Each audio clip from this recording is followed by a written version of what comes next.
Tim manajemen Sriwijaya FC telah memanggil dan melakukan evaluasi pelatih Sriwijaya FC Osvaldo Lesa terkait terpuruknya posisi Sriwijaya FC di kompetisi Liga 1, ditambah dengan banyaknya pemain yang cedera dan tidak bisa dimainkan.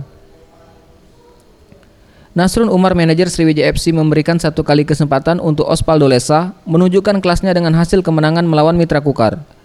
Jika hasil melawan Mitra Kukar Sriwijaya FC bermain imbang atau seri, dapat dipastikan pihak manajemen akan mengambil tindakan tegas untuk mengembalikan mental serta peringkat SFC saat ini, dengan mengganti pelatih sesuai dengan arahan presiden klub.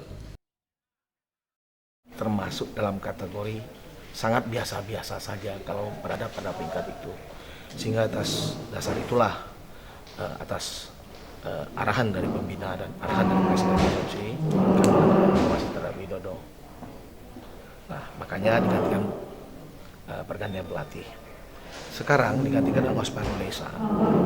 Saya terus terang sebagai manajer melihat ada satu marwah yang hilang dalam skema permainan. Dan ini mengharuskan saya, semalam saya sudah bicara dengan presiden, harus ada yang kami evaluasi. Harus ada yang kami ambil keputusan. Karena sebagai tim besar, saya tidak boleh membuat tim ini larut dalam beberapa kekalahan atau Saat ini Sriwijaya FC berada di peringkat 13 kompetisi Liga 1 dan 4 laga terakhir Laskar Wongkito tidak pernah mendapatkan kemenangan. Tim Liputan Sriwijaya TV.